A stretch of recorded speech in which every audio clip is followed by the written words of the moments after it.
وعلى آل إبراهيم في العالمين إنك حميد مجيد. قال الله تبارك وتعالى في كلامه المجيد: أعوذ بالله من الشيطان الرجيم. بسم الله الرحمن الرحيم. ولا تحسبن الذين قتلوا في سبيل الله أمواتا بل أحياء عند ربهم يرزقون فرحين بما آتاهم الله من فضله ويستبشرون بالذين لم يلحقوا بهم من خلفهم ألا خوف عليهم ولا هم يحزنون يستبشرون بنعمة من الله وفضل وأن الله لا يضيع أجر المؤمنين الذين استجابوا لله والرسول من بعد ما أصابهم القرح للذين أحسنوا منهم واتقوا أجر عظيم. الذين قال لهم الناس إن الناس قد جمعوا لكم فاخشوهم فزادهم إيمانا وقالوا حسبنا الله ونعم الوكيل. فانقلبوا بنعمة من الله وفضل لم يمسسهم سوء واتبعوا رضوان الله والله ذو فضل عظيم. إنما ذلكم الشيطان يخوف أولياءه فلا تخافوهم وخافون إن كنتم مؤمنين. قال المؤلف والمفسر رحمه الله تعالى: أدام النفع بعلومه وعلومكم في الدارين آمين. إلى أن قال يخبر تعالى عن الشهداء بأنهم وإن قتلوا في هذه الدار فإن أرواحهم حية مرزوقة في دار القرار. اب مفسر رحمۃ اللہ علیہ ان آیات کی تفسیر بیان فرماتے ہیں کہ اللہ تبارک و تعالی خبر دیتے ہیں شہیدوں کے بارے میں بأنہم وإن قتلوا، چاہے وہ اس دنیا میں قتل ہو گئے لیکن اللہ تبارک و تعالی نے ان کی ارواح کو ہمیشہ زندہ رکھا اور وہ رزق کھاتے ہیں ایسی جگہ جو ہمیشہ رہنے والی ہے یعنی جنت. قال محمد بن جریر حدثنا محمد بن مرزوق قال حدثنا عمرو بن یونس عن اکرمۃ قال حدثنا اسحاق بن ابی طلحہ قال حدثني انس بن مالك في اصحاب رسول الله صلى الله عليه وسلم الذين ارسلهم نبي الله صلى الله عليه وسلم الى اهل بئر مؤونة قال لا ادري 40 او 70 ولا ذلك الماء عامر بن الطفيل الجعفري فخرج اولئك النفر من اصحاب رسول الله صلى الله عليه وسلم حتى اتوا غارا مشرفا على الماء فقعدوا فيه ثم قال بعضهم لبعض أيكم يبلغ رسالة رسول الله صلى الله عليه وسلم أهل هذا الماء فقال أراه أبو ملحان الأنصاري أنا أبلغ رسالة رسول الله صلى الله عليه وسلم فخرج حتى أتى حول بيتهم فاجتسى أمام البيوت ثم قال يا أهل بئر معونة إني رسول الله إليكم إني أشهد أن لا إله إلا الله وأن محمدا عبده ورسوله فآمنوا بالله ورسوله. فخرج إليه رجل من كسر البيت برمح فضربه في جنبه حتى خرج من الشق الآخر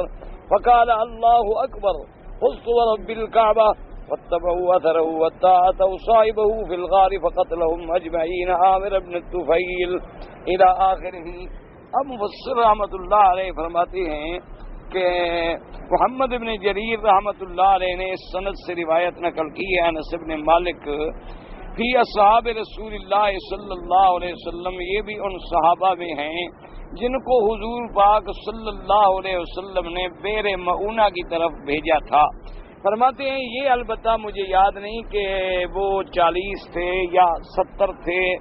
فعلی ذالک الماء عامر ابن طفیل الجعفری، اور اس وقت اس پانی پہ جو ہیں وہ عامر ابن طفیل جعفری جو ہیں ان کا یعنی قبضہ تھا. وہ فرماتے ہیں کہ جب فخرج اولئک النفر، یہ جماعت جو تھی آئی اصحاب رسول پاک کی صلی اللہ علیہ وسلم، تو وہاں قریب میں پہاڑ کی ایک غار تھی جو پانی کے گویا کے اوپر تھی،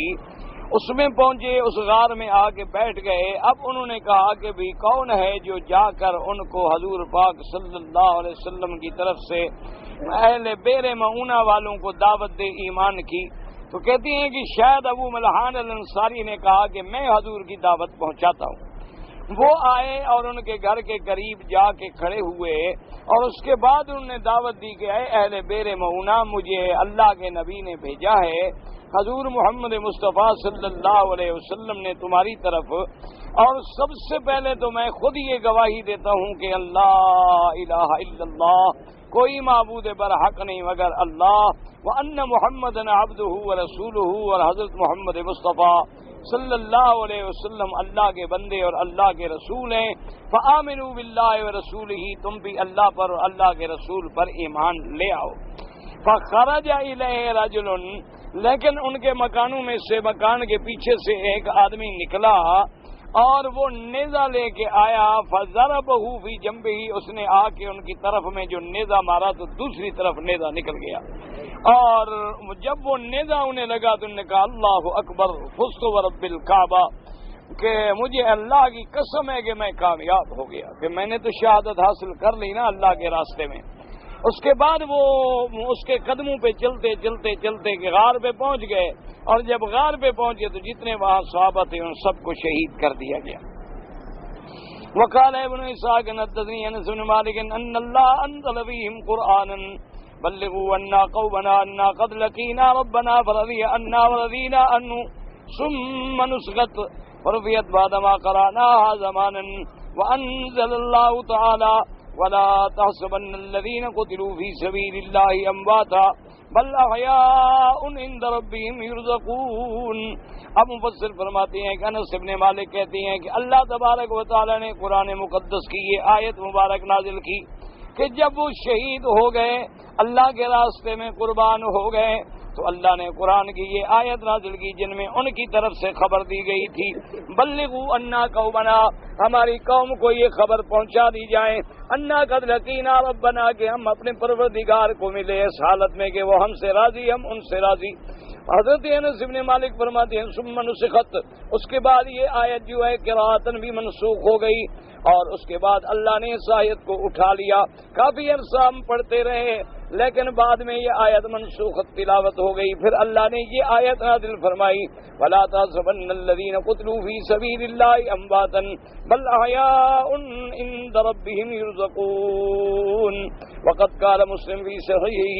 حدثنا محمد بن عبد الله بن نمير قال حدثنا ابو معاوية قال حدثنا الأعمش عن عبد الله بن مرة عن مسروق قال إنا سألنا عبد الله عن هذه الآية، کہ ہم نے ان سے پوچھا اس آیت مبارک کے بارے میں کہ اللہ فرماتے ہیں کہ جو میرے راستے میں قتل ہو گئے ان کو مردہ نہ کہو، وہ زندہ ہیں اور رزق دیے جاتے ہیں۔ فقال اما انا قد سألنا عن ذلك رسول اللہ صلی اللہ علیہ وسلم، تو حضرت عبداللہ نے فرمایا اس آیت کے بارے میں ہم نے خود حضور سے پوچھا تھا، تو حضور نے فرمایا ارواحهم فی جوف طیر خضر لها قنادیل معلقة بالعرش تصرع من الجنة حيث شاءت ثم تأوي إلى تلك القناديل فاطلع عليهم ربهم اطلاعة فقال هل تشتهون شيئا فقالوا أي شيء نشتهي ونحن نصرع من الجنة حيث شئنا ففعل ذلك بهم 3 مرات فلما رأوا أنهم لن يتركوه أن يسألوا قالوا يا رب نريد أن ترد أرواحنا في أجسادنا حتى نقتل في سبيلك مرة أخرى فلما رأى أن ليس لهم حاجة تركوا وقد روى نحوه من حديث انس وابي سعيد۔ فرماتی ہیں کہ ہم نے حضور پاک سرکار مدینہ صلی اللہ علیہ وسلم سے پوچھا تو حضور پاک نے فرمایا کہ اللہ نے ان کی روحوں کو سبز شکل کے پرندوں کے اندر رکھا ہے، لا قنادیل معلقۃ، اور ان کے قنادیل یعنی پنجرے جو ہیں وہ عرش کے نیچے لٹکے ہوئے ہیں، اور وہ جنت میں سیر کرتے ہیں، کھاتے ہیں، پیتے ہیں، چرتے ہیں جہاں چاہتے ہیں، اور پھر آرام کے لیے انہی قنادیل معلقہ تحت العرش میں آ جاتی ہیں۔ اللہ تبارک و تعالی نے ان کی طرف دیکھا اور اس کے بعد فرمایا کہ اے میرے بندے حل تشتہون منی شیئا، اور کوئی چیز تمہیں چاہیے؟ انہوں نے کہا اللہ میاں اور کون سی نعمت ہے جو ہمیں چاہیے، ہم جنت کی سیریں کر رہے ہیں، جنت کے رزق کھا رہے ہیں۔ اللہ تبارک و تعالی نے 3 دفعہ ارشاد فرمایا انہوں نے کہا مولا ایک تمنا ہے کہ آپ ہمیں دوبارہ دنیا میں بھیجیں، دوبارہ زندہ کریں تاکہ ہم آپ کے راستے میں دوبارہ شہید ہو جائیں، یہ ایک تمنا ہے۔ لیکن یہ تو اللہ کا فیصلہ ہے کہ پھر جو گیا پھر واپس نہیں آئے گا، پھر عالم آخرت میں اللہ تبارک و تعالیٰ اس سے سب کو اٹھائیں گے۔ حدیث آخر قال الامام احمد حدثنا عبد الصمد قال حدثنا حماد قال حدثنا ثابت عن انس ان رسول الله صلى الله عليه وسلم قال ما من نفس تموت لها عند الله خير يسرها ان ترجع الى الدنيا الا الشهيد فانه يسره ان يرجع الى الدنيا فيقتل مرة اخرى مما يرى من فضل الشهادة تفرد به مسلم۔ اس حدیث مبارک میں آتا ہے، امام احمد رحمۃ اللہ علیہ نے نقل کی ہے، حضرت انس فرماتے ہیں کہ حضور پاک نے فرمایا ما من نفس تموت لها عند اللہ خیر، کہ جو بندہ اللہ کے راستے میں مر گیا تو چلا گیا، اس کو اور یہ خوشی نہیں ہوتی کہ لوٹایا جائے، وہ خیر میں ہے، جنت میں ہے، مگر شہید ایسی ہے کہ جس کی یہ تمنا ہوتی ہے کہ مجھے پھر لوٹایا جائے دنیا میں تاکہ میں اللہ کے راستے میں دوبارہ شہید ہو جاؤں، کیونکہ جب وہ دیکھتے ہیں باقی تو جو بندہ جس کو بھی اللہ نے جنت دے دی بس وہ مطمئن ہے، وہ تھوڑا کہتا ہے کہ مجھے واپس بھیجو، لیکن شہید کا مرتبہ ایسا ہے کہ جب شہید دیکھتا ہے کہ اتنا مرتبے ملے ہو، کہتے اللہ میاں مجھے واپس بھیجو، پھر تیرے راستے میں شہید ہو جاؤں، پھر تمہارے راستے میں شہید ہو جاؤں تاکہ مجھے شہادت کا مرتبہ جو ہے اور زیادہ ملے۔ حدیث آخر قال الامام احمد حدثنا علی بن عبد اللہ المدینی قال حدثنا سفیان بن محمد بن علی بن ربیعۃ السلمی ان عبد اللہ بن محمد بن عقیل جابر قال قال رسول اللہ صلی اللہ علیہ وسلم علمت ان اللہ احیا اباک فقال له تمنا فقال له ارد الدنيا فاقتل فيك مرة أخرى قال إني قضيت إنهم لا يرجعون۔ تفرد به أحمد من هذا الوجه وقد ثبت في الصحيحين وغيرهما أن أبا جابر وهو عبد الله بن عمرو بن حرام الأنصاري رضي الله تعالى عنه قتل يوم أحد شهيدا۔ قال البخاري رحمه الله وقال أبو الوليد شعبة عن ابن المنقدر سمعت جابرا قال لما قتل أبي جعلت أبكي وأكشف الصوب عن وجهه فجعل أصحاب رسول الله صلى الله عليه وسلم ينهوني والنبي صلى الله عليه وسلم لم ينهى فقال النبي صلى الله عليه وسلم لا تبكيه أو ما تبكيه ما زالت الملائكة تدل بأجنتها حتى رفع۔ وقد أسنده هو مسلم النسائي من طرق عن شعبة عن محمد بن المنقدر عن جابر قال لما قتل أبي يوم أحد جعلت أكشف الصوب عن وجهه وأبكي وذكر تمامه بنحوه۔ اس حدیث مبارک میں آتا ہے جو حضرت جابر نے روایت کی ہے کہ حضور نے مجھے ارشاد فرمایا، حضرت جابر کہتے ہیں کہ تمہیں پتہ ہے کہ اللہ نے تیرے باپ کو دوبارہ زندہ کیا اور اللہ نے حکم دیا تیرے باپ کو کہ تمنا مانگو، کیا مانگتے؟ تو انہوں نے یہ عرض کیا کہ اللہ میاں مجھے دنیا میں دوبارہ بھیجو تیرے راستے میں پھر شہید ہو جاؤں۔ تو اللہ نے فرمایا انی قضیت، میرا فیصلہ ہے تقدیر کا، انہم لا یرجعون، جس پہ ایک دفعہ موت آ گئی اب وہ دوبارہ دنیا میں نہیں لوٹایا جائے، تو یہ تو میری تقدیر کا فیصلہ ہے، یہ نہیں بدلتا۔ اور اسی طرح صحیحین میں بھی یعنی بخاری اور مسلم میں بھی ہے کہ حضرت جابر کے جو والد تھے ان کا نام عبداللہ ابن عمرو بن حرام الانصاری تھا، وہ احد کے دن شہید ہو گئے۔ اسی طرح امام بخاری رحمۃ اللہ علیہ نے بھی روایت ابن المنقدر سے فرمایا ہے، وہ فرماتے ہیں کہ حضرت جابر رضی اللہ تعالیٰ عنہ سے میں نے سنا، وہ کہتے تھے کہ لما قتل ابی، میرا ابا جان شب شہید ہو گئے، جعلت ابکی، میں رو رہا تھا اور اپنے ابے کے کپڑا چہرے سے ہٹا کے دیکھتا تھا۔ اللہ کے نبی کے صحابہ مجھے روک رہے تھے کہ بھی مت رو، لیکن حضور پاک نے مجھے منع نہ کیا۔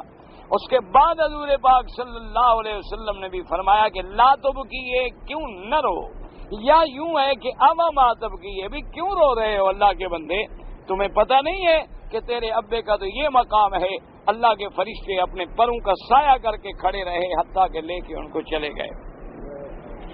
اس کے بعد حضرت جابر سے روایت ہے، وہ فرماتے ہیں کہ لما قتل ابی یوم احد، کہ میرے ابا جب احد کے میدان میں شہید ہوئے، جعلت اکشف الثوب عن وجهه وابکی، میں اپنے والد کے چہرے سے کپڑا ہٹاتا تھا اور میں روتا تھا۔ تو یاد رکھیں کہ رونا جو ہے یہ منع نہیں ہے، یعنی آدمی کا والد فوت ہو گیا یا بھائی بیٹا باپ بہن رشتہ دار قریبی، اس کے بعد اگر وہ رو رہا ہے اور آنسو بہا رہا ہے تو یہ منع نہیں ہے، بلکہ یہ آنسو بہانا تو اللہ کی رحمت کی دلیل۔ منع یہ ہے کہ کسی کی موت پہ ماتم کیا جائے، یعنی آدمی کپڑے پھاڑ دے، سر میں مٹی ڈالے، چہرے پہ تھپڑ مارے اور رو رو کے فریادیں کرے، آوازیں نکالے اور ہاتھوں کو اپنے رانوں پہ مارے، اور جیسے کہ آج کل مروجہ ماتم ہوتے ہیں، عورتیں کٹھی ہو رہی ہیں اور رو رہی ہیں اور بڑا آہو بکا ہے، اور لوگ کہتے ہیں جی او دیکھو ایسا آدمی تھا کہ بڑی دنیا رو رہی تھی، یہ منع ہے۔ باقی اگر کسی آدمی کو صدمہ پہنچی اور وہ آنسو بہائے، آنسو بہانا تو منع نہیں ہے۔ حضور صلی اللہ علیہ وسلم سرکار مدینہ رحمت دو جہاں اپنی بیٹی کے بیٹے حضرت ابراہیم کو گود میں لے کے بیٹھے ہیں، اور حضرت سیدنا ابراہیم کی سانس اکھڑ رہی ہے اور حضور کے آنسو بہ رہے ہیں، اور آپ نے فرمایا واللہ یا ابراہیم انا بفراقک لمحزونون، مجھے اللہ کی قسم ہے میرے بیٹے ابراہیم، ہم تیری جدائی میں بڑے غمگین ہیں، لیکن اپنی زبان سے ہم نہیں کہہ سکتے مگر وہ جو اللہ کو پسند ہے، انا للہ و انا الیہ راجعون۔ تو لہذا آنسو بہانا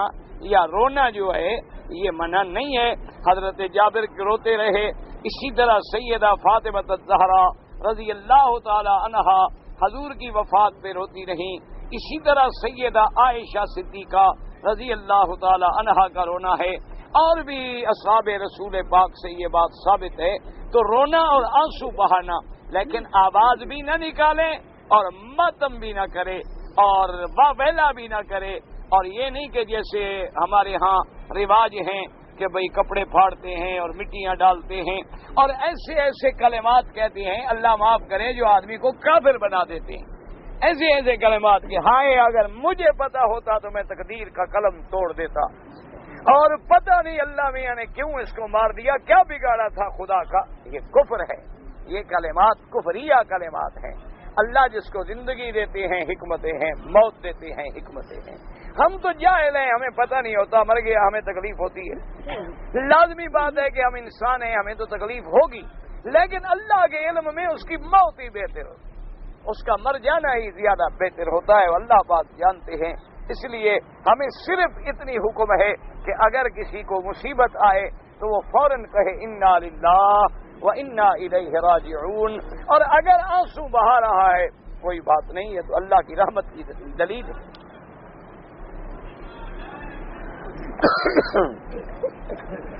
حدیث آخر قال الامام احمد حدثنا یعقوب قال حدثنا ابي النبي اسحاق قال حدثنا اسماعيل بن اميه عن عمرو بن سعيد بن الزبير المكي عن ابن عباس رضي الله تعالى عنه قال قال رسول الله صلى الله عليه وسلم لما اصيب اخوانكم يوم احد جعل الله ارواحهم في اجواف طير خضر ترد انهار الجنه وتاكل من ثمارها وتهوي الى قناديل من ذهب في ظل العرش فلما وجدوا طيب ماكلهم ومشربهم حسن مكينهم قالوا يا ليت اخواننا يعلمون ما صنع الله بنا لئلا يزهدوا في الجهاد ولا ينكلوا عن الحرب فقال الله عز وجل انا ابلغهم عنكم فانزل الله تعالى هذه الايات۔ اب مفسر رحمت اللہ علیہ فرماتے ہیں حضرت امام احمد رحمت اللہ علیہ نے ایک اور حدیث مبارک حضرت ابن عباس سے روایت کی ہے، وہ فرماتے ہیں کہ تمہارے بھائی یعنی صحابہ جب احد کے دن شہید ہو گئے، اللہ نے ان کے ارواح کو پرندوں میں رکھا، تارد انہار الجنت، وہ جنت کی نہروں پہ آتے ہیں، وتاکل من ثمارھا، اور جنت کے پھل کھاتے ہیں، وتأوی الی قنادیل من ذہب فی ظل العرش، عرش کے نیچے سونے کے پنجروں میں آ کے آرام کرتے ہیں۔ تو جب انہوں نے دیکھا کہ ہمیں ایسی نعمتیں کھانے میں مل رہی ہیں، پینے میں مل رہی ہیں، رہنے میں مل رہی ہیں، قالوا یا لیت اخواننا یعلمون، کہنے لگے ہائے کاش ہمارے بھائی جو دنیا میں زندہ ہیں، کاش انہیں بھی پتہ چلتا کہ اللہ شہیدوں کو کیا انعام دیتا ہے،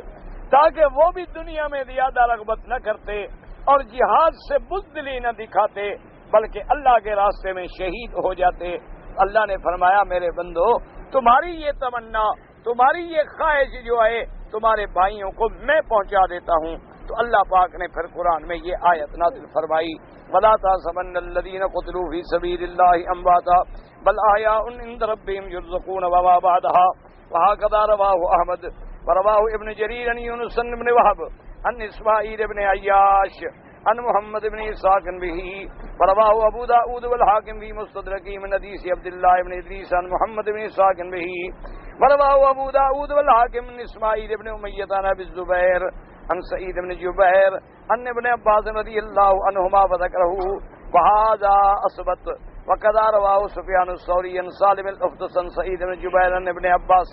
وروى الحاكم في مستدركه من حديث أبي إسحاق الفزاري عن سفيان اسماعيل بن أبي خالد عن سعيد بن جبير عن ابن عباس قال نزلت هذه الآية في حمزة وأصحابه۔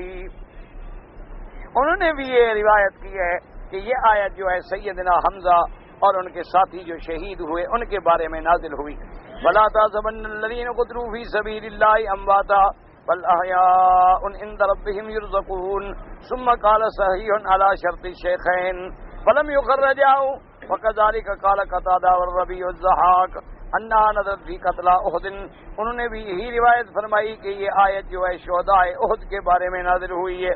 حدیث آخر قال ابو بکر بن مرتوی قال حدثنا عبد الله بن جعفر قال حدثنا هارون بن سليمان قال انبانا علي بن عبد الله المديني قال انبانا موسى بن ابراهيم بن كثير بن بشير بن الفاقي الانصاري سمعت طلحة بن خراش بن عبد الرحمن بن خراش بن الصمت الانصاري قال سمعت جابر بن عبد الله رضي الله تعالى عنه قال نظر الي رسول الله صلى الله عليه وسلم ذات يوم فقال يا جابر ما لي اراك مهتما قلت يا رسول الله استشهد بي وترك دينا وعيالا قال وقال لا أخبرك ما كلم الله أحدا قط إلا من وراء حجاب وإنه كلم أباك فهن قال لي والكفاء والمواجهة قال سلني آتك قال أسألك أن أرد إلى الدنيا فأقتل فيك ثانيا فقال رب عز وجل إنه قد سبق مني القول إنهم إليها لا يرجعون قال يا رب وبلغ ورائي فأنزل الله تعالى ولا تحسبن الذين قتلوا في سبيل الله أمواتا لا ثم رواه من طريق أخرى عن محمد بن سليمان بن سليط الأنصاري عن أبي عن جابر۔ ابو بکر بن مردوے نے اس سند کے ساتھ یہ حدیث نقل کی ہے۔ وہ فرماتے ہیں کہ میں نے جابر بن عبداللہ سے سنا ہے رضی اللہ عنہ، وہ فرماتے ہیں کہ ایک دن میرے آقا نے مجھے دیکھا اور اس کے بعد فرمایا کہ یا جابر مالی ارا کا محتمن و حزینن، کہ جابر کیا بات ہے تم غمگین ہو اور بڑے اداس ہو۔ تو حضرت جابر کہتے ہیں میں نے عرض کیا کہ یا رسول اللہ میرے ابا شہید ہو گئے اور بہت بڑا قرض چھوڑ گئے ہیں اور قرضہ ادا کرنا ہے، قرضے کا مجھ پر بوجھ ہے، اس لیے میں غمگین ہوں اور اداس ہوں۔ حضور نے فرمایا جابر تمہیں پتہ بھی ہے کہ تمہارے ابا کا شان کیا ہے، کہ اللہ نے کبھی کسی سے بغیر پردے کے بات نہیں کی، جب بھی انسان سے خطاب ہوتا ہے تو من ورائے حجاب ہوتا ہے، لیکن یہ تیرے ابا کا شان ہے کہ اللہ نے بغیر حجاب کے آمنے سامنے بات کی، تو اتنا بڑا مقام تیرے ابا کو ملا ہے حضرت جابر۔ اور اللہ پاک نے فرمایا کہ جابر مانگ کیا مانگتے ہو؟ تو تیرے ابا نے کہا اللہ مجھے دنیا میں پھر بھیجو، پھر میں تیرے رستے میں شہید ہونا چاہتا ہوں۔ اللہ نے فرمایا یہ تو میرا قضاء و قدر کا فیصلہ ہے جو نہیں بدل سکتا، کہ جن لوگوں کو موت آ گئی ان کو پھر دنیا میں نہیں بھیجا جائے گا، وہ بس اب عالم آخرت میں آئیں گے، وہ عالم دنیا کی زندگی اپنی پوری کر چکے۔ اللہ کی قضاء اور تقدیر جو ہے کبھی نہیں بدلا کرتی، تو تیرے والد کا اتنا بڑا مقام۔ لیکن یاد رکھیں یہ بات سمجھ لیں، پہلی بات تو یہ ہے کہ اللہ جو چاہے کریں، کسی سے بھی بات فرمائیں، اور دوسری بات یہ ہے کہ عالم آخرت میں تو ہر مومن کو اللہ کا دیدار ہوگا،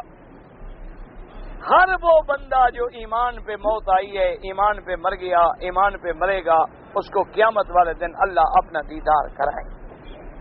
اور وہ دیدار بھی اتنا کھلا اور واضح ہوگا کہ حضور نے 14ویں کی چاند کی طرف دیکھ کے فرمایا کہ میرے صحابہ کیا اس میں تمہیں کوئی شبہ ہے؟ انہوں نے کہا حضور 14ویں کے چاند میں کیا شبہ ہے؟ پہلی رات کے چاند میں تو ہو سکتا ہے کہ کسی کو نظر آیا اور کسی کو نظر نہ آیا، 14ویں کے چاند میں کس کو شبہ ہو سکتا ہے؟ آپ نے فرمایا انکم سترون ربکم یوم القیامت ولا تضامون فی رؤیتہ کما لا تضامون لیلۃ البدر۔ آپ نے فرمایا قیامت والے دن تم سب اپنے رب کا دیدار کرو گے اور اپنے رب کے دیدار میں تمہیں کوئی شبہ نہیں ہوگا، بالکل کھلا اللہ اپنی زیارت کرائے۔ تو اس لیے یہ تو یعنی بلا شک بات ہے۔ اب جہاں مرنے کے بعد عالم برزخ ہے تو اس عالم برزخ کا ایک سرا دنیا کے ساتھ ہے اور دوسرا آخرت کے ساتھ، تو لہذا جب آدمی عالم دنیا سے اس عالم میں منتقل ہو گیا، اگر اللہ کسی کو وہاں زیارت کرا دیں تو کوئی بڑی بات نہیں، اللہ تبارک و تعالیٰ اس پہ قادر ہیں۔ اصل مسئلہ تو تھا دنیا میں کہ ما کان لبشر ان یکلمہ اللہ الا وحیا او من وراء حجاب، دنیا کے احکام الگ ہیں، عالم برزخ کے احکام الگ ہیں، عالم آخرت کے احکام الگ ہیں، ہر عالم کے لیے اللہ کا اپنا ایک نظام ہے۔ تو لہذا کسی کو شبہ ہو جائے کہ جی قرآن تو کہتا ہے کہ کوئی کلام اللہ بغیر حجاب کے کریں گے ہی نہیں، اور یہاں آتا ہے کہ اللہ نے بغیر حجاب کے کلام فرمایا، تو وہ عالم ہی الگ ہے، اس عالم کے کسی بات پر اعتراض کرنے کا ہمیں حق ہی نہیں۔ اور اس کے بعد فرماتے ہیں وقت رواہ البیہقی ایضا ندید ابی عباد الانصاری و عیسیٰ بن عبداللہ انشاءاللہ نے تحری ان عروۃ بن عائشہ قال قال نبی صلی اللہ علیہ وسلم لجابر یا جابر الا ابشرک قال بلا بشرک اللہ بالخیر۔ حضور نے فرمایا جابر کیا میں تمہیں خوشخبری نہ سناؤں؟ انہوں نے کہا حضور ضرور سنائیں، اللہ آپ کو بھی خوشخبری خیر سے ہمیشہ سنائے۔ قال شعرت بأن الله أحيا أباك فقال تمنى لي عبدي ما شيطاتكه قال يا رب ما عبدتك حق عبادتك أتمنى عليك أن تردني إلى الدنيا وقاتل مع نبيك وقتل فيك مرة أخرى قال إنه سلب مني أنه إليها لا يرجع۔ آپ نے فرمایا کہ پروردگار عالم نے تیرے ابا کو زندہ کیا اور فرمایا کہ مانگو کیا مانگتے ہو؟ انہوں نے کہا اللہ میاں میں نے تیری عبادت کا حق ادا نہیں کیا، ہم تیری عبادت کا حق ادا نہیں کر سکتے، آپ مجھے دوبارہ دنیا میں بھیجیں تاکہ میں تیرے نبی کے ساتھ ہو کے کافروں سے لڑوں اور پھر تیرے راستے میں شہید ہو جاؤں۔ اللہ فرمائے کہ یہ میرا فیصلہ ہو چکا، اب ہم دنیا کی طرف کسی کو نہیں لوٹائیں۔ حدیث آخر قال الامام احمد حدثنا یعقوب قال حدثنا ابی بن اسحاق قال حدثنا الحارث بن فضیل الانصاری عن محمود بن لبید عن ابن عباس قال قال رسول الله صلى الله عليه وسلم الشهداء ولا بارك نهر بباب الجنة فيه قبة خضراء يخرج إليهم رزقا من الجنة بكرة وعشيا تفرد به احمد۔ اس حدیث میں آتا ہے حضور نے فرمایا کہ شہداء جو ہیں وہ جنت کے دروازے پہ ایک نہر ہے اس پہ ہیں اور وہاں ایک سبز قبہ بنا ہے، اس میں آتے ہیں اور انہی میں سے ان کا رزق جو ہے صبح شام بھیجا جاتا ہے۔ وقد روى ابن جريج عن ابي كريب حدثنا عبد الرحمن بن سليمان وعبيدة محمد بن اسحاق به وهو اسناد جيد وكان الشهداء اقسام منهم من تصر وراهم بالجنة ومنهم من يكون على هذا النار بباب الجنة وقد يحتمل ان يكون منتهى سيرهم الى هذا النهر فيجتمعون هنالك ويقضى عليهم برزقهم هناك ويراه واللہ تعالی عالم۔ اب مفسر فرماتے ہیں کہ یا تو پھر شہیدوں کے بھی مرتبے ہیں کہ بعض جو ہیں وہ پرندوں کے اندر سیر کر رہے ہیں اور بعض جو ہیں وہ جنت کے دروازے پہ اس نہر پہ ہیں، یا یہ ہے کہ سیر کرتے کرتے یہاں پہنچتے ہیں اور یہاں پھر ان کو غذا ملتی ہے، خوراک ملتی ہے جنت کی، اور اس کے بعد پھر وہ اپنے اپنے مقام پہ چلے جاتے ہیں تاکہ حدیثیں جمع ہو جائیں۔ وقد روينا في مسند الإمام أحمد حديثا فيه البشارة لكل مؤمن بأن روحه تكون في الجنة تزرع أيضا فيها وتأكل من ثمارها وترى ما فيها من النضرة والسرور۔ اب مفسر کہتے ہیں مسند امام احمد رحمۃ اللہ علیہ میں ایک اور حدیث بھی آئی ہے، اس کے اندر یہ بشارت مومن کو ملی کہ جو بھی مومن ہیں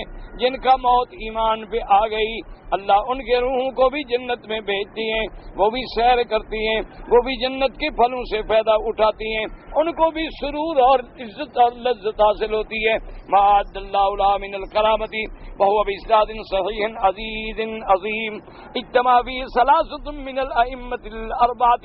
اصحاب المذاهب المتبعة۔ اب مفسر رحمت اللہ علیہ فرماتی ہیں کہ وہ حدیث بھی بہت بڑی سند والی حدیث ہے، صحیح حدیث ہے، اور پھر اس کی بڑی شان ہے کہ 3 امام جو ہیں اس سند میں موجود ہیں، وہ امام جن کے مذہب کو اللہ نے دنیا میں پھیلایا ہے۔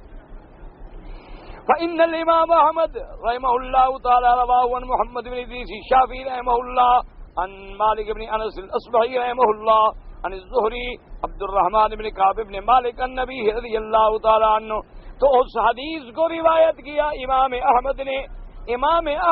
روایت کی ہے محمد بن ادریس شافعی رحمۃ اللہ علیہ سے، انہوں نے روایت کی ہے مالک بن انس سے۔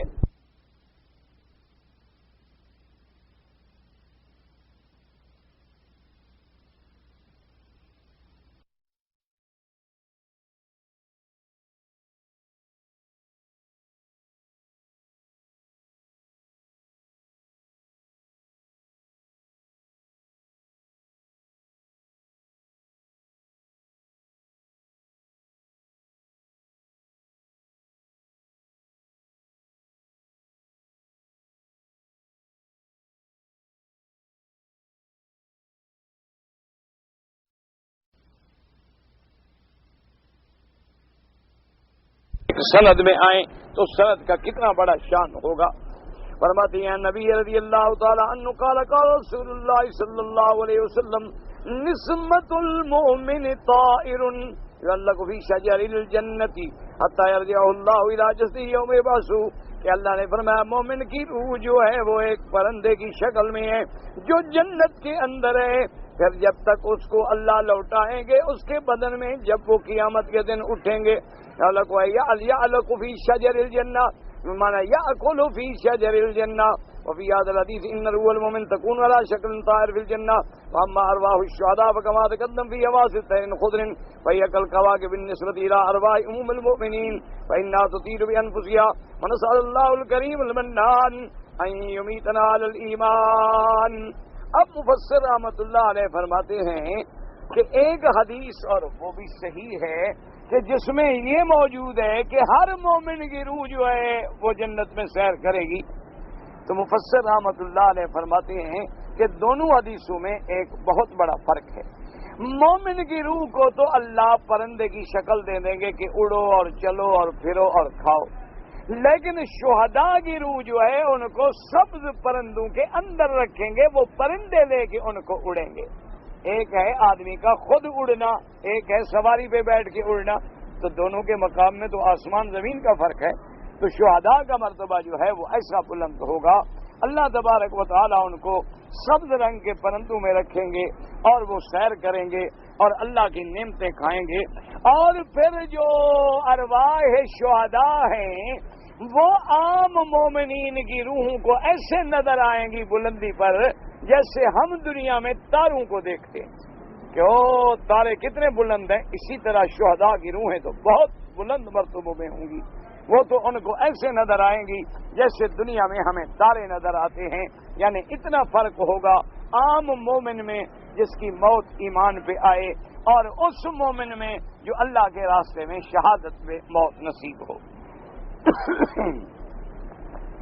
وقوله تبارك وتعالى فرحين بما آتاهم الله إلى آخر الآية الشهداء الذين قتلوا في سبيل الله أحياء عند ربهم وهم فرحون بما هم فيه من النعمة والغبطة ومستبشرون بإخوانهم الذين يقتلون بعضهم في سبيل الله أنهم يقدمون عليهم وأنهم لا يخافون مما أمامهم ولا يحزنون على ما تركوا وراءهم نسأل الله الجنة۔ اللہ نے فرمایا فرحین بما آتاہم اللہ،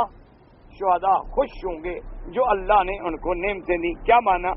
کہتا ہے شہداء جو اللہ کے رستے میں شہید ہو گئے، احیاء وہ زندہ ہیں، عند ربہم اپنے رب کے پاس ہیں، وہم فرحون بما ہم فیہ من النعمت والغبطہ، اور جو اللہ نے نعمتیں دی ہیں بڑے خوش ہیں، اور اس پہ بھی خوش ہیں کہ ہمارے بعد جو ہمارے بھائی ہیں ایمان والے وہ بھی اللہ کے راستے میں شہید ہوں گے، آئیں گے تو ان کو بھی یہ مقام ملیں گے، ان کے لیے بھی خوش ہیں۔ ایک ان کو اپنی خوشی ہے، ایک آنے والے مہمانوں کی اور مومنوں کی خوشی ہے۔ وَأَنَّهُمْ لَا يَخَافُونَ، ان کو آگے آنے والے وقت کا بھی ڈر نہیں ہے، کیوں وہ تو بخشے گئے، آگے کا کیا غم ہو، اور نہ جو چھوڑا ان کا کوئی غم ہے، اللہ نے ان کو خوف اور غم سے نجات دے دی ہے۔ اللہ ہر مسلمان کو جنت نصیب فرمائے۔ وقال محمد بن صاحب يستبشرون يسرون بالحق من لا قوم اخوانهم على ما مزوا عليه من جهادهم يشركون بما هم فيه من ثواب الله الذي آتاهم، اور محمد بن اسحاق فرماتے ہیں وہ خوش ہوتے ہیں اس بات سے کہ وہ ان کے بھائی جو پیچھے رہ گئے وہ کہتے ہیں خدا کرے کہ وہ بھی جہاد میں لگے رہیں اور شہادت کی موت پا کے وہ بھی ہماری ان نعمتوں میں آ کے ہمارے شریک بنے۔ قال سدیت الشہید بکتاب فی یکتب علیک فلان یوم کذا و کذا ویکتب علیک فلان یوم کذا و کذا فیسر بذلک ما یسر اہل الدنیا بغائبہم اذا قدم۔ حضرت سدی نے ایک روایت قول یہ بھی نقل کیا ہے کہ شہید جو ہیں اللہ پاک ملائکہ کو حکم دیتے ہیں، وہ ان کو آ کے ایک کتاب دیتے ہیں، اس میں لکھا ہوتا ہے کہ فلاں آدمی فلاں دن مرے گا اور تمہارے پاس آئے گا، فلاں آدمی کی موت فلاں دن آئے گی اور آئے گا۔ تو جب ان کو ان کے آنے کی اطلاع دی جاتی ہے تو خوش ہوتے ہیں کہ بھئی اب ہمارے اور بھائی بھی آ رہے ہیں اور ہماری ان سے ملاقات ہوگی اور ان سے ہمارا لقاء ہوگا۔ قال سعید بن جبیر لما دخل الجنت وما فيها من الكرامة للشهداء، جب اللہ نے ان کو جنت میں داخل کیا اور انہوں نے شہداء کی عزت دیکھی، قالوا یا لیت اخوان الذین فی الدنیا یعلمون ما عرفناه من الکرامة فاذا شهدوا القتال باشروها بانفسهم حتى يستشهدوا ويسيئوا ما حسبنا من الخير، واخبر رسول الله من امر وما هم فيه من الكرامة، واخبرهم اي ربهم اني قد انزلت على نبيكم واخبرته بامركم وما انتم فيه فاستبشروا بذلك فذلك قالوا يستبشرون بالذين لم يلحقوا بهم من خلفهم من لا آیا۔ اب بعض مفسرین نے فرمایا کہ اس آیت کا ترجمہ یہ ہے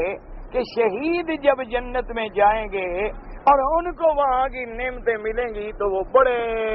خوش ہوں گے اور کہیں گے کہ کوئی ذریعہ ہوتا کہ ہم اپنے پیچھے دوستوں کو خبر کرتے کہ یہ ہے شہید کا مقام،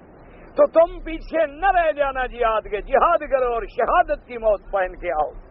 تو جب انہوں نے یہ تمنا کی تو اللہ نے اپنے نبی پہ یہ قرآن نازل کیا اور پھر اللہ نے فرمایا ان شہیدوں سے کہ جو تم تمنا کر رہے تھے ہم نے تمہارے نبی کے ذریعے پہنچا دی ہے خبر، ان کو بھی اطلاع مل گئی ہے کہ اللہ نے شہیدوں کے لیے کیا مرتبہ رکھا ہے اور شہیدوں کے لیے کیا مقام رکھا ہے۔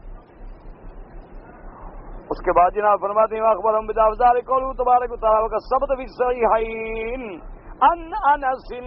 رضی اللہ تعالی عنہ فی قصۃ ذهاب بئر مؤونہ السبعین من الانصار الذين قتلوا في غداة واحدة وقنت رسول الله صلى الله عليه وسلم يدعو الذين قتلوهم ويلعنهم قال نزل فيهم قرآن قرآنها والتعرف فيها ان بلغوا عنا قومنا انا قد لقينا ربنا فرضي عنا وارضانا۔ اور صحیحین میں یہ حدیث موجود ہے، یعنی بخاری اور مسلم نے روایت کیا ہے، حضرت انس رضی اللہ تعالی عنہ فرماتی ہیں کہ اصحاب بئر مؤونہ جو تھے وہ 70 آدمی انصار کے جو ایک وقت میں شہید ہو گئے، اللہ کے راستے میں شہید ہو گئے۔ اور حضور صلی اللہ علیہ وسلم کو جب ان کی اطلاع ملی تو حضور کئی دن تک فجر کی نماز میں دعائے قنوت پڑھتے رہے اور ان لوگوں پر لعنت کرتے رہے جنہوں نے صحابہ کو شہید کیا تھا۔ تو اللہ نے ان کی شان میں یہ قرآن اتارا اور اس کے بعد وہ آیت منسوخ ہو گئی، وہ آیت اٹھا لی گئی، اس کے بعد اللہ نے قرآن میں یہ آیت نازل فرمائی جس آیت کی ہم اب تلاوت کر رہے ہیں۔ قوله تبارک وتعالی ثم قال تعالی يستبشرون بنعمة من الله وفضل وان الله لا يضيع اجر المؤمنين قال محمد بن اسحاق استبشروا ويسروا لما آيروا من وفاء الموعود الجديد الثواب، یعنی وہ بڑے خوش ہوتے ہیں جب ان کو وہاں اللہ کی نعمتیں ملی۔ وقال عبد الرحمن بن زید بن اسلم هذه الآية جماعة المؤمنين كلهم سواء شهداء وغيرهم وكلما ذكر الله فضلا ذكر به الأنبياء وثوابا آتاهم الله إياه إلا ذكر الله ما آتى المؤمنين من بعدهم وقوله تبارک و تعالی۔ اب مفسر فرماتے ہیں کہ اس آیت میں الحمدللہ تمام مومنین چاہے شہداء ہیں چاہے غیر شہداء ہیں ان کے لیے بھی فضیلت آ گئی، ان کے لیے بھی، اور اسی طرح اللہ تبارک و تعالی یہاں ذکر کرتے ہیں انبیاء علیہم السلام کا اور ان کے ثواب کا جو ان کو ملتا ہے ان کا ذکر کرتے ہیں، اور یہ شان ہے امت محمد مصطفیٰ کی کہ یہاں ان کے مومنین کو جو مرتبے مل رہے ہیں اللہ ان کا قرآن میں ذکر فرما رہے ہیں۔ وَقَوْلُهُ تَبَارَكَ وَتَعَالَى الَّذِينَ اسْتَجَابُوا لِلَّهِ وَالرَّسُولِ مِن بَعْدِ مَا أَصَابَهُمُ الْكَرْهُ هَذَا كَانَ يَوْمَ حَمْرَاءِ الْأَسَدِ وَذَلِكَ أَنَّ الْمُشْرِكِينَ مَا أَصَابُوا مِنَ الْمُسْلِمِينَ كَانُوا راجعين إِلَى بِلَادِهِمْ فَلَمَّا اسْتَمَرُّوا فِي سَيْرِهِمْ نَدِمُوا لِمَا لَا تَمَّمُوا عَلَى أَهْلِ الْمَدِينَةِ وَجَعَلُوهَا الْفَيْصَلَةَ فَلَمَّا بَلَغَ ذَلِكَ رَسُولُ اللَّهِ صَلَّى اللَّهُ عَلَيْهِ وسلم ندب المسلمين الذين وراءهم ليرعبهم ويريهم أن بهم قوة وجلدا ولم يأذن لأحد سوى من حضر الوقعة يوم أحد سوى جابر بن عبد الله رضي الله تعالى عنه لما سنذكره فانتدب المسلمين ما بهم من الجراح والإسقان طاعة لله عز وجل ولرسوله۔ اب اللہ تبارک و تعالی نے فرمایا کہ میرے وہ بندے جنہوں نے میرے مدنی پاک کی اطاعت کی، فرما برداری کی، جان نثاری کی، من بعد ما اصابہم الکرہ، باوجود اس کے کہ ان کو زخم پہنچے، وہ زخمی ہوئے، تکلیفیں پہنچی، لیکن انہوں نے میرے مدنی کی پوری اطاعت کی۔ اصل واقعہ یہ ہے کہ جب جنگ احد ہو گئی تو جیسا آپ نے الحمدللہ سنا ہے کہ جنگ احد میں 70 صحابہ شہید ہو گئے، مسلمانوں کی فتح جو تھی وہ شکست میں بدل گئی۔ سیدنا حمزہ رضی اللہ عنہ شہید ہو گئے، حضرت جابر کے ابا شہید ہو گئے، مصعب ابن عمیر شہید ہو گئے، حضرت جعفر شہید ہو گئے، بڑے صاحب، اور میرے مدنی سرکار کے چہرے مبارک پہ زخم آئے، حضور کے دندان مبارک شہید ہوئے۔ تو ان سب کے بعد جب کافر مشرک جو تھے واپس لوٹے مدینہ منورہ کی طرف، جب مدینہ منورہ سے دور ہو گئے تو راستے میں رک کے مشورہ کرنے لگے، کہنے لگے ہم نے تو بڑی غلطی کی۔ انہوں نے کہا کیسے؟ انہوں نے کہا کمال ہے بھئی، ہم جب جنگ جیت گئے تھے تو یہی تو موقع تھا نا کہ ہم مدینہ منورہ پہ قبضہ کر لیتے۔ بھئی آج مسلمان شکست کھا چکے تھے، آج مسلمانوں کی قوت و شوکت جو تھی وہ شکست سے مبدل ہو گئی تھی، تو ہم نے کتنی بڑی غلطی کی ہے کہ ہم نے مدینہ منورہ پہ قبضہ کر لیتے اور آج فیصلہ ہو جاتا کہ مسلمانوں کی قوت ہمیشہ کے لیے ختم ہو جاتی۔ تو وہ راستے میں رک گئے اور انہوں نے یہ مشورہ کیا۔ حضور صلی اللہ علیہ وسلم کو ان کے مشورے کی خبر ملی، اور ایک دوسری روایت انشاءاللہ اگر زندگی ہے اور مفسر نے نقل کی کتاب میں تو پڑھیں گے کہ اللہ نے جبریل بھیجا، میرے مدنی سرکار کی خدمت میں حاضر ہوئے، اور جبریل نے آگے کہا کہ یا رسول اللہ، حضور پاک اس وقت اپنی زرہ اتار چکے تھے، خود اتار چکے تھے، عام لباس پہنے ہوئے تھے۔ جبریل آئے، انہوں نے کہا یا رسول اللہ آپ نے جنگ کے لباس کو اتار دیا ہے؟ حضور نے فرمایا ہاں۔ کہا حضور دیکھیں ہم نے تو ابھی تک نہیں اتارا، ہم تو ابھی تک اسی جنگ کے لباس میں کھڑے ہیں، اللہ کا حکم ہے کہ مشرکوں کا تعاقب کریں۔ اب حضور نے آواز دی کہ بھی جو لوگ صرف احد میں میرے ساتھ تھے ان کے علاوہ اور کوئی نہیں، صرف احد والے لوگ جو ہیں وہ آئیں اور ہم کافروں کے ساتھ پھر جاتے ہیں تعاقب کے لیے، تاکہ کافروں کو پتہ چلے کہ مسلمانوں کی قوت طاقت موجود ہے، ہم لڑ سکتے ہیں۔ وہ شکست تو اللہ کی طرف سے ایک امتحان تھا جو ہمارے ساتھ ہو گیا۔ تو جتنے صحابہ تھے زخمی ہو گئے تھے، لیکن انہوں نے کہا حضور حاضر چلیں۔ تو جب صحابہ نکلے تو حضور کے ساتھ چلے، اور بدر صغرا جو ہے، ایک ہے بدر کبرا۔ آپ جب مدینہ منورہ سے آئے نا تو راستے میں بڑی جگہیں آتی ہیں، مثلا بیر استراحہ ہے، یہاں حضور نے آرام کیا۔ اسی طرح ایک جگہ ہے بدر صغرا اور ایک جگہ ہے بدر کبرا، اور اسی طرح یہ عصفان ہے، اسی طرح وادی صرف ہے، اسی طرح وادی قدید یا قدید ہے۔ یہ سب حضور کے زمانے میں اس وقت بھی انہی جگہوں کے یہی نام تھے جو آج بھی الحمدللہ موجود ہیں، اور میرے آقا کے زمانے میں بھی یہی ان جگہوں کے نام تھے اور یہی وہ مقامات تھے۔ تو حضور کی فوجیں جو ہیں صحابہ کو لے کے حضور آئے اور بدر صغرا تک تعاقب کیا، لیکن اللہ نے مشرکین کے دل میں ایسا روب ڈالا کہ وہ واپس آنے کی جرات نہ کر سکے، اور اس کے بعد وہ سیدھا مکے لوٹ گئے۔ تو اللہ نے فرمایا کہ میرا مدنی وہ تیرے امتی اور میرے بندے اور تیرے پروانے کے جنہوں نے زخم کھا لیے لیکن پھر تیرے حکم کی اطاعت کی، جب تو نے حکم دیا کہ چلو تو بس فوراً چل پڑے، یہ لوگ ہیں جن کے لیے اللہ نے اجر عظیم رکھے ہیں۔ اب فرماتے ہیں کہ صرف حضور نے حضرت جابر کو اجازت دی اور کسی کو اجازت نہیں ملی، جابر کو اجازت دی کہ تم چل سکتے ہو۔ فانتدب المسلمون، اس کے باوجود وہ زخموں کے ساتھ اسی طرح زخموں سے خون بہ رہے تھے لیکن صحابہ پھر بھی تعاقب میں چل پڑے۔ قال ابن ابیات مدنا محمد بن عبد الله بن يزيد قال عبدنا سفيان بن عيينة من النكم قال لما رجل المشركون انه قالوا لا محمد قتلتم ولا الكوائك بردفتم بئس ما صنعتم ارجعوا فسمع رسول الله صلى الله عليه وسلم فندب المسلمين من تدبوا التابلوا حمراء الاسد او بيرابي وينا الشك من سفيان فقال المشركون نرجع من قابل فرجع رسول الله صلى الله عليه وسلم فكانت تؤد غزوة فانزل الله تعالى الذين استجابوا لله والرسول من بعد ما اصابهم القرح للذين احسنوا منهم واتقوا اجرا عظيم۔ اب مفسر رحمۃ اللہ علیہ فرماتی ہیں کہ جب مشرکون احد کی لڑائی کے بعد واپس آئے تو راستے میں آ کے اکٹھے ہوئے اور کہنے لگے لا محمدن قتلتم ولا الکوائب اردفتم بئس ما صنعتم، کہنے لگے ہم نے کیا کیا، اللہ کے نبی کو بھی قتل نہ کیا اور ہم نے ان کی نوجوان لڑکیاں بھی اپنے ساتھ نہیں لے آئے، چلو ہم ان کی عورتیں تو چھین لیتے نا، شکست ہو چکی تھی، اور ہم نے کیا کیا، اس جنگ کا ہمیں فائدہ کیا ہوا کہ اتنی دور سے ہم آئے لڑے، آدمی ہمارے بھی مارے گئے، اگر ان کے مارے گئے تو ہمارے بھی تو مارے گئے،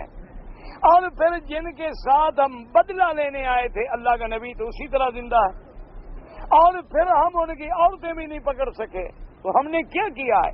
یعنی انہوں نے ارادہ کیا کہ اپنے آپ کو جمع کر کے پھر حملہ کریں۔ ادھر حضور نے صحابہ کو حکم دیا، حضور صحابہ کو لے کے آئے ہمراء الاسد، اس جگہ کا نام ہے جہاں تک حضور صلی اللہ علیہ وسلم آئے، اور ایک روایت میں ہے کہ قریب آ گئے لیکن ابو سفیان نے کہا کہ ہم نہیں لڑتے، اب اگلے سال ہم جنگ لڑیں گے، اب ہم نہیں لڑتے۔ تو ابو سفیان پھر واپس چلا گیا مکہ، اور حضور صلی اللہ علیہ وسلم واپس مدینہ منورہ تشریف لے گئے، اسی لیے اس کو بھی غزوہ کہتے ہیں کیونکہ حضور خود جو تشریف لے آئے وہ جنگ غزوہ کہلاتی ہے جس میں مدنی پاک خود آئیں، اگر آپ نہ آئیں تو وہ سرایا ہوتے ہیں، اس کو غزوہ نہیں کہا جاتا۔ اللہ نے قرآن پاک میں یہ آیت مبارک نازل کی الذین استجابوا للہ والرسول من بعد ما اصابهم القرح للذین احسنوا منهم واتقوا اجرا عظیم واللہ تعالی اعلم وعلمہ اتم۔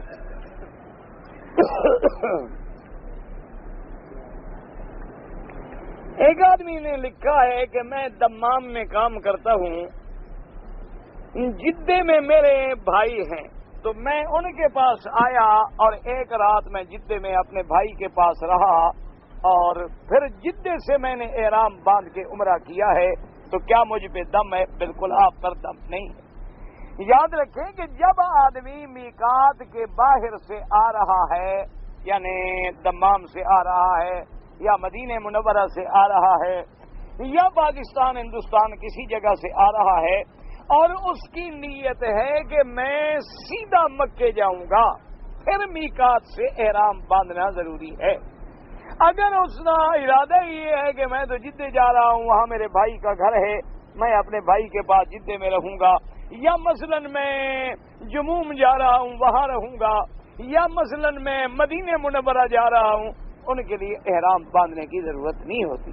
احرام تب باندھا جاتا ہے کہ جب میقات سے آنے والا سیدھا مکے آنے کی نیت کرے، پھر اس کو بغیر احرام کے نہیں آنا چاہیے۔ آپ چونکہ بھائی کے پاس آئے وہاں رہے، ٹھیک ہے، کوئی حرج نہیں، کوئی دم نہیں انشاءاللہ۔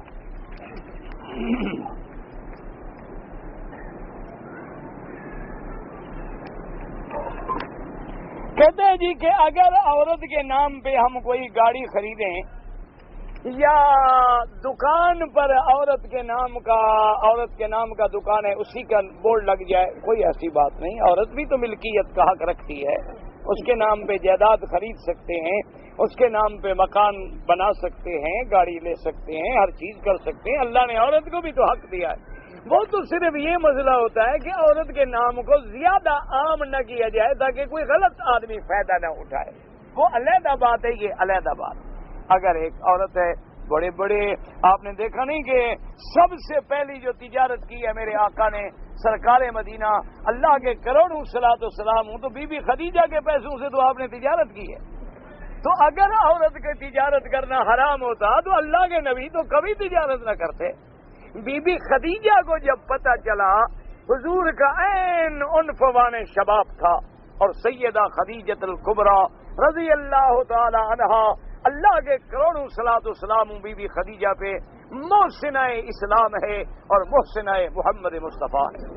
وہ بی بی ہے جس کے اسلام پر بھی احسان ہے اور جس کے محمد پاک پر بھی احسان ہے۔ تو بی بی صاحبہ نے سوچا کہ حضور کا کیسے امتحان لیا جائے، تو انہوں نے حضور کو پیغام بھیجا کہ میں اگر آپ کو مال دے دوں تو آپ تجارت کے لیے لے جائیں شام، جیسے باقی تجارت کرتے ہیں کہ پیسہ میرا ہوگا، محنت آپ کی ہوگی اور نفع جو ہے ہم برابر تقسیم کریں گے۔ حضور نے فرمایا مجھے قبول ہے، لیکن اللہ نے تو حضور کو جو عقل دی تھی ساری دنیا کی عقل قربان ہو جائے۔ تو مکے والے تو کبھی کبھی پیسے لے جاتے تھے، حضور نے یہاں سے بھی سامان لے لیا، وہاں سے بھی سامان لے لیا، سب سے زیادہ نفع آیا، کیونکہ یہاں سے سامان وہاں بھیج دیا، وہاں کا سامان لا کے یہاں بھیج دیا، تو 2 دفعہ تجارت ہو گئی۔ تو بی بی خدیجہ بہت خوش ہوئیں۔ اس کے بعد انہیں احساس ہوا کہ بھئی ان کو اللہ نے غیر معمولی ذہانت عطا فرمائی ہے کہ جس بندے نے کبھی زندگی میں تجارت نہیں کی وہ پہلی دفعہ بھی تجارت میں اتنی برکت آ گئی ہے۔ پھر انہوں نے پیغام بھیجا، پھر حضور کا نکاح ہوا۔ تو بہرحال تجارت تو کوئی ایسی بات نہیں، عورت کے نام سے تجارت ہو سکتی ہے، کوئی منع نہیں، عورتوں کو اللہ نے سب حق دیا ہے۔ اگر لڑکی کے نام سے ماں باپ کو پکارا، ابھی سلمہ، بڑے حدیثوں میں روایات میں نہیں آتا ہے، بعض اسی نام سے مشہور ہو جاتے ہیں، بعض کنیتیں ایسی ہوتی ہیں کہ لوگوں کو نام بھول جاتا ہے۔ اب جیسے سیدنا ابی بکر، عام سنی کو نام بھی نہیں آتا،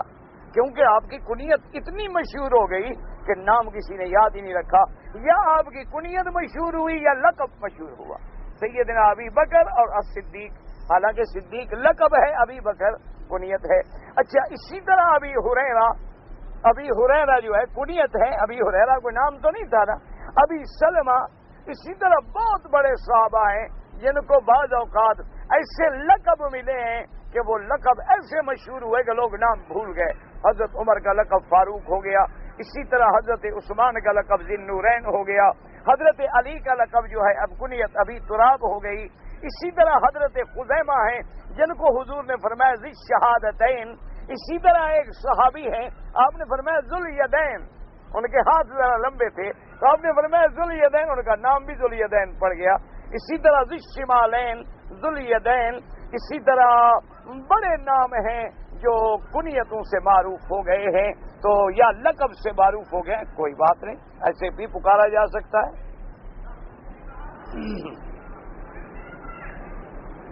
فجر کی نماز اگر کھڑی ہو جائے، یاد رکھو کہ اگر فجر کی نماز کھڑی ہو چکی ہے تو حدیث ہے میرے مدنی کی، اذا اقیمت الصلاۃ فلا صلاۃ الا الصلاۃ المکتوبہ، کہ جب نماز کھڑی ہو جائے فرض ادا کرو، بس اب اپنی نمازیں نہ پڑھو، کیونکہ اللہ تبارک و تعالی یہ دنیا کو تاثر نہیں دینا چاہتے کہ لوگ یہ سمجھیں کہ وہ اپنی نماز پڑھ رہا ہے، یہ اپنی پڑھ رہا ہے، وہ اپنی پڑھ رہا ہے، یہ اپنی پڑھ رہا ہے۔ اسلام تو ملانے آیا ہے، اسلام توڑنے تو نہیں آیا۔ جب ایک جماعت کھڑی ہوگی سب جماعت میں مل جاؤ۔ اب آپ کی سنتیں جو رہ گئی ہیں ان کے بارے میں امام ابو حنیفہ رحمۃ اللہ علیہ بھی، امام شافعی رحمۃ اللہ علیہ بھی فرماتے ہیں کہ نماز کے سلام پھرنے کے بعد اگر چاہو تو فوراً بھی پڑھ سکتے ہو، لیکن اگر سورج نکلنے کے بعد پڑھو تو زیادہ بہتر ہے۔ لہذا بہرحال جب نماز کھڑی ہو جائے نماز میں مل جایا کریں۔ اصل مشکل یہ ہوتی ہے کہ بعض اوقات ایک مسئلے کو ہم سمجھتے ہیں۔ ایک مسئلہ یہ ہے کہ بھئی اگر اقامت ہو گئی اب آگے تم سنتیں شروع کرو نا۔ اب مسئلہ کیا ہے کہ اگر تم سنتیں پہلے شروع کر چکے تھے، اقامت بعد میں ہوئی،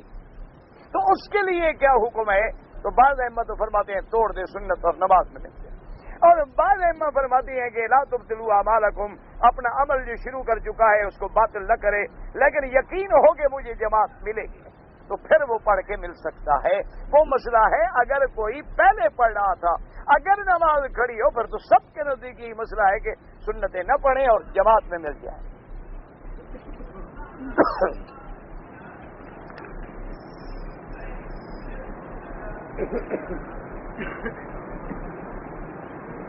کہتے ہیں جی کہ میری بیوی جو ہے وہ فوت ہو گئی تھی رمضان شریف میں اور وہ جنت المعلا میں دفن ہو گئی۔ میں نے خواب دیکھا کہ میری بیوی زندہ ہو کے گھر آ گئی ہے، ملی پھر تمہیں کہ ملی نہیں، صرف خواب بھی میں رہی؟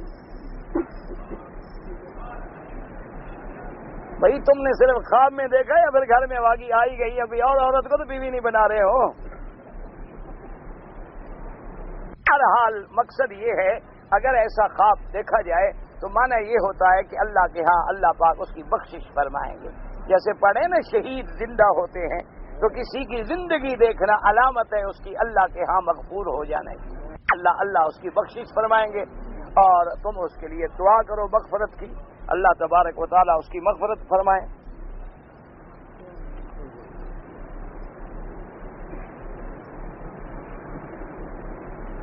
جی پہلے میں مارکیٹ میں ٹی وی وی سی آر وغیرہ بیچتا تھا،